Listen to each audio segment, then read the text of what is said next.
Assalamualaikum warahmatullahi wabarakatuh. Sahabat-sahabat yang dirahmati Allah, kita semua tahu bahwa Rasulullah Shallallahu Alaihi Wasallam adalah suri tauladan bagi kita dalam segala hal.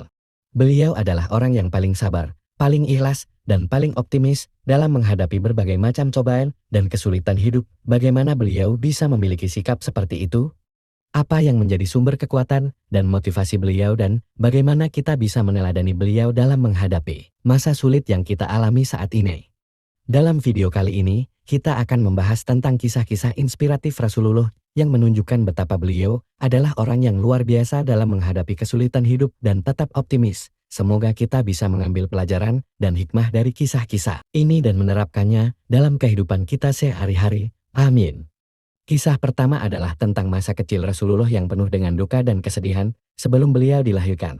Ayah beliau, Abdullah bin Abdul Muthalib, telah meninggal dunia ketika beliau berusia 6 tahun. Ibu beliau, Aminah binti Wahab, juga meninggal dunia. Beliau kemudian diasuh oleh kakek beliau, Abdul Muthalib, yang sangat sayang padanya. Namun sayang, kakek beliau juga meninggal dunia ketika beliau berusia 8 tahun. Beliau kemudian diserahkan kepada paman beliau, Abu Thalib, yang menjadi wali dan pelindung beliau.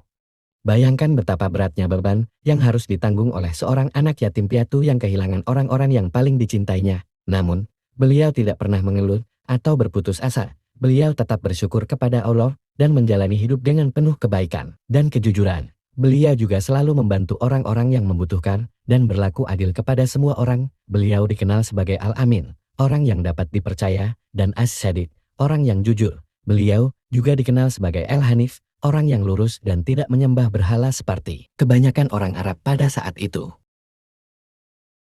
Kisah kedua adalah tentang masa dakwah Rasulullah yang penuh dengan tantangan dan rintangan. Ketika beliau berusia 40 tahun, beliau mendapat wahyu pertama dari Allah melalui malaikat Jibril. Beliau diperintahkan untuk menyampaikan risalah Islam kepada seluruh umat manusia. Namun, dakwah beliau tidak disambut baik oleh kaumnya, yaitu kaum Quraisy, yang sangat menyembah berhala dan mengikuti tradisi-tradisi jahiliyah. Mereka menolak dan menentang ajaran beliau. Mereka mencoba untuk menghalang-halangi, menghina, dan menyakiti beliau dan para pengikutnya. Beliau pernah dilempari kotoran unta ke punggungnya saat sedang bersujud di depan Ka'bah. Beliau pernah diusir dan dilempari batu oleh penduduk Taif. Beliau pernah dikejar-kejar dan diburu oleh musuh-musuhnya. Beliau juga pernah mengalami masa-masa sulit yang disebut sebagai tahun kesedihan, ketika beliau kehilangan istri tercinta, Khadijah, dan paman pelindungnya, Abu Thalib. Dalam waktu yang berdekatan, beliau juga pernah mengalami peristiwa Isra Mi'raj, ketika beliau dibawa naik ke langit dan bertemu dengan Allah.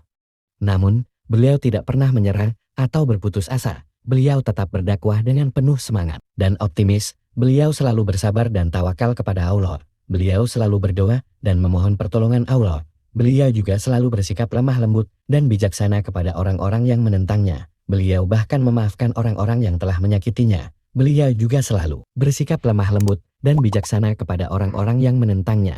Beliau bahkan memaafkan orang-orang yang telah menyakitinya. Beliau juga selalu memberikan kabar gembira dan harapan kepada para pengikutnya. Beliau menjanjikan mereka kemenangan, pertolongan, dan surga. Kisah ketiga adalah tentang masa kejayaan Rasulullah yang penuh dengan keberkahan dan kemuliaan. Setelah beliau hijrah ke Madinah, beliau mendapat sambutan yang hangat dan antusias dari penduduk Madinah, yang disebut sebagai kaum Ansor. Mereka bersedia untuk membantu dan mendukung beliau dan para pengikutnya, yang disebut sebagai kaum Muhajirin. Mereka bersaudara dan bahu-membahu dalam membangun masyarakat Islam yang kuat dan harmonis. Mereka juga bersama-sama menghadapi musuh-musuh mereka, yaitu kaum Quraisy dan sekutu-sekutunya. Beliau berhasil memimpin beberapa perang yang menentukan, seperti Perang Badar, Perang Uhud, Perang Khandaq, Perang Khaybar, dan Perang Hunain. Beliau juga berhasil menaklukkan kota Mekkah tanpa pertumpahan darah. Beliau membersihkan Ka'bah dari berhala-berhala dan mengembalikan kemuliaannya sebagai Baitullah. Beliau juga berhasil menyatukan seluruh suku-suku Arab dan bangsa-bangsa lain di bawah bendera Islam. Beliau juga berhasil menyempurnakan syariat Islam dan menyampaikan risalah Allah kepada seluruh umat manusia. Namun, beliau tidak pernah sombong atau lupa diri. Beliau tetap rendah hati dan bersyukur kepada Allah. Beliau tetap hidup sederhana dan zuhud. Beliau tetap peduli dan sayang kepada keluarga dan sahabat-sahabatnya. Beliau tetap adil dan bijaksana kepada semua orang. Beliau tetap menjadi hamba Allah yang taat dan tunduk. Beliau tetap menjadi utusan Allah yang amanah dan jujur. Sahabat-sahabat yang dirahmati Allah, itulah 3 kisah inspiratif Rasulullah Shallallahu Alaihi Wasallam yang menunjukkan betapa beliau adalah orang yang luar biasa dalam menghadapi kesulitan hidup dan tetap optimis. Dari kisah-kisah ini, kita bisa belajar banyak hal, seperti bersyukur kepada Allah Subhanahu wa Ta'ala atas segala nikmat dan cobaan yang diberikannya. Bersabar dan tawakal kepada Allah Subhanahu wa Ta'ala atas segala ketentuan dan kehendaknya. Berdoa dan memohon pertolongan Allah Subhanahu wa Ta'ala atas segala kesulitan dan kebutuhan kita. Berdakwah dan menyampaikan kebenaran Islam kepada seluruh umat manusia.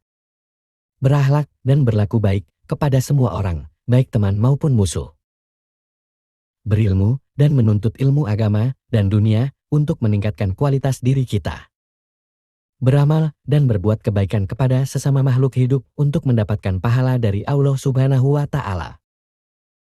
Semoga kita bisa meneladani Rasulullah dalam segala hal dan mengikuti sunnah beliau dengan sebaik-baiknya. Semoga kita bisa menjadi umat yang dicintai dan diridhoi oleh Allah dan Rasul-Nya. Semoga kita bisa menjadi umat yang sukses di dunia dan akhirat. Amin ya Rabbal Alamin. Wassalamualaikum warahmatullahi wabarakatuh.